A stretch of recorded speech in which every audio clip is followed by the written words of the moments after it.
Hello à toutes, j'espère que vous allez bien. Je suis heureuse de vous retrouver aujourd'hui. Et j'avais envie de vous parler de quelque chose que j'ai vécu parce qu'il y a quelques années, je me suis rendu compte que j'avais passé plus de temps à chercher comment faire plutôt qu'à me demander qui je devenais réellement. J'avais lu, j'avais observé, j'avais testé, j'avais comparé. Et en fin de compte, j'étais abonnée à plein de comptes inspirants. J'achetais des formations, j'essayais des stratégies, toujours avec ce petit espoir que cette fois-ci, ce serait la bonne. Et pourtant, malgré tout ça, je sentais qu'il manquait quelque chose. Alors, c'était pas dans mon contenu, c'était pas dans mes offres, c'était vraiment en moi. Et en fait, on croit qu'en accumulant des connaissances, des stratégies, des méthodes, des outils, on va finir par réussir. Mais la vraie réussite, elle n'arrive pas quand tu fais plus, elle arrive quand tu deviens plus. Et à ce moment, oui, j'avais créé un business, mais j'étais encore loin d'être devenue la femme que mon business attendait. Alors peut-être que toi aussi tu as ce sentiment, tu travailles, tu fais les choses bien, tu es impliqué, tu veux que ça marche. Mais tu as cette sensation étrange que c'est pas encore réellement toi et que tu avances avec un léger décalage. Parce qu'en fait, tu ressens l'appel de ton business, mais tu n'arrives pas encore à te calibrer à sa fréquence. Et en fin de compte, si seulement c'était juste ça le travail, le vrai travail. Non pas de construire un business, mais de le construire en fonction de toi et de te construire. Alors oui, on parle beaucoup d'alignement. En ce moment, c'est la mode. Construire un business aligné, sois aligné, fais ce qui te correspond. T'aimes ça? Ah bah construis un business aligné. Mais l'alignement, ce n'est que le point de départ. C'est comme le fait de trouver ta route. Encore faut-il avancer sur cette route avec la bonne énergie, la bonne identité. Parce que même aligné, tu peux encore douter. Même aligné, tu peux encore chercher l'approbation. Même aligné, tu peux encore continuer à jouer petit. La vraie question, c'est est-ce que je suis devenue la femme que mon business attend? Parce que ton business, c'est une énergie. Avec une vibration, il te parle, il te teste, il te guide. Et il ne te demande pas de faire plus. Il te demande juste de devenir celle qui peut recevoir plus.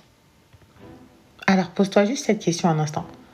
Si ton business, demain, il faisait 100 000 euros par mois, comment tu agirais?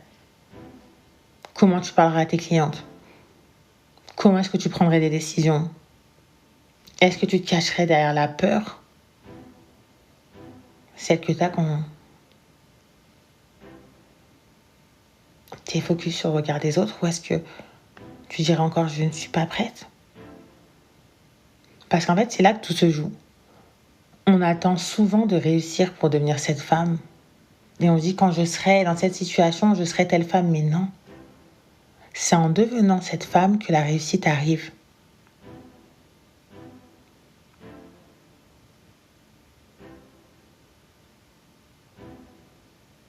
Et tu sais, c'est à ce moment-là qu'on comprend que le business, c'est qu'un miroir.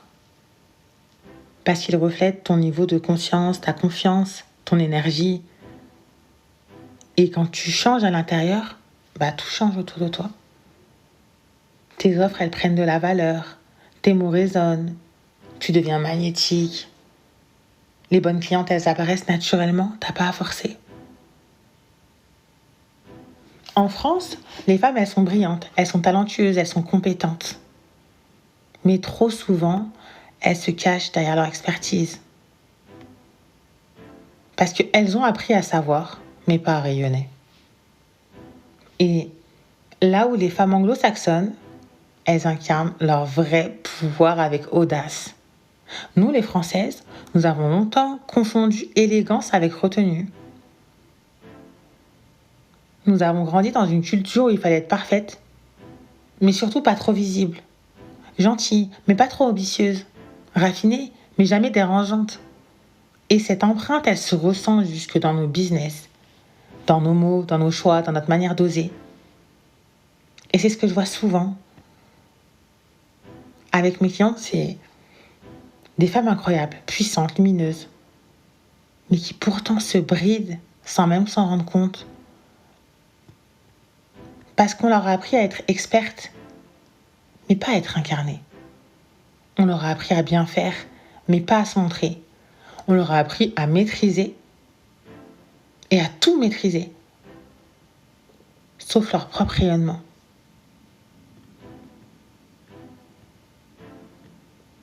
Alors pendant que les modèles anglo-saxons nous inspirent par leur audace, nous ici, dans l'univers visionnaire au féminin, nous apprenons à faire rayonner notre puissance autrement, avec plus de profondeur, avec plus de grâce, avec plus d'ancrage. Et c'est ce qui fait toute la beauté du leadership à la française. C'est une puissance intérieure qui ne cherche pas à impressionner, mais à inspirer. Là où le monde cherche à briller, nous cherchons à rayonner. Là où certains veulent faire du bruit, nous cultivons la présence. Et c'est précisément pour ça que j'ai créé la maison visionnaire au féminin. Parce que c'est une maison de conscience, d'élégance, d'influence intérieure.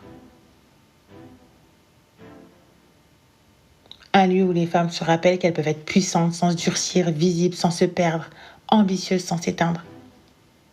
Et à travers cette vision, j'ai créé l'école du leadership féminin à la française. C'est une école pour les femmes qui veulent élever leur posture. Non pas en copiant l'international, mais en incarnant leur propre essence. C'est une école pour les femmes qui veulent se construire un business d'influence et de présence sans renoncer à ce qu'elles sont. Leur sensibilité, leur raffinement, leur authenticité. Parce qu'ici, on n'apprend pas à en faire plus. On t'apprend à être plus, à redevenir la femme que ton business attend, à reprendre ta place, à redevenir ta propre référence.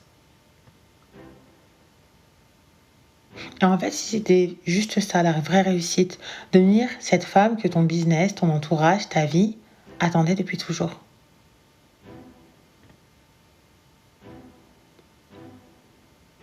Je suis Raphaël Bourguin, fondatrice de la Maison Visionnaire au féminin, l'école du leadership féminin à la française. Ici, on ne parle pas de stratégie, on parle de présence, on parle de puissance et surtout, on parle de toi. Et en fait, c'est pas pour performer, mais pour revenir à soi, pour apprendre à se regarder, pour apprendre à s'entendre, pour apprendre à s'assumer. Parce que la vraie grandeur, c'est pas ce qu'on montre en fait, c'est ce qu'on incarne. Et c'est là que j'ai compris que tout commence à l'intérieur.